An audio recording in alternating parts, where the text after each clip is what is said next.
Hello, Internet, this is Dylan King. I'm sorry I did not upload a video when I was supposed to, and you may give me a punishment. Please make it an easy one, because it is our first punishment, like drink a gallon of milk, because I can do that and have honestly done that before. Anyway, so until about 20 minutes ago, our house didn't have power for about an hour and a half. Now, it doesn't seem like a very big problem to many people, but to us it was kind of surprising because this has never happened to us before.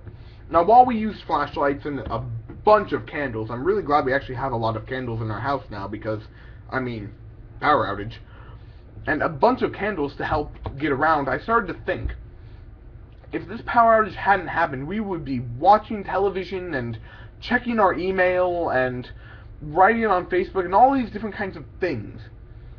And a conversation that night wouldn't have ranged much farther than, pass me the remote, turn up the volume, did you see this email? And honestly, that's what a lot of families do each night, and that's sad. Because once that power was out and all those distractions just went away, it became so much more sophisticated. We talked about religion and philosophy and what our future plans for life are and how my brother is doing in Chicago. Walker, I hope you're watching this because you're awesome and I love the fact that you've gone to a really good school in Chicago. And all these great stuff.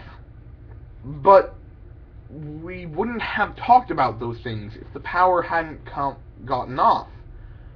And it made me think that in the times that we think are disasters, power outages, storms,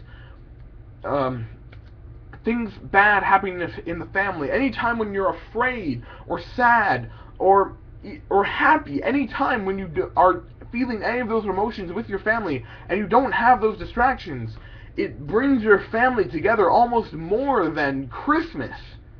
Because what brings a group of people together other than feeling a similar emotion like fear or sadness or jubilance or happiness, all these things?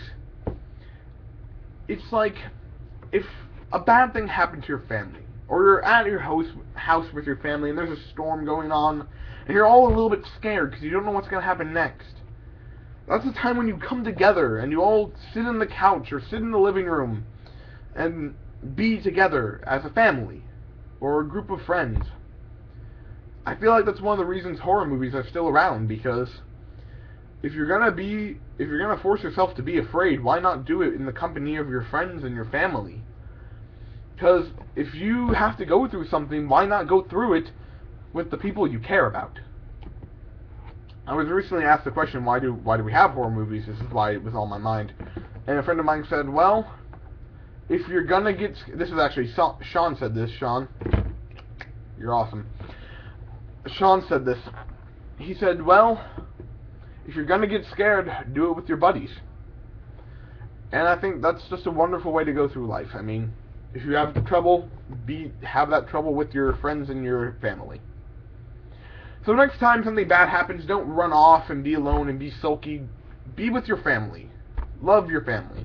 Because they're there for you, you should be there for them. Thank you, good night, be with your family, be happy, sad, angry, whatever the world throws at you. Please make my punishment an easy one. Please.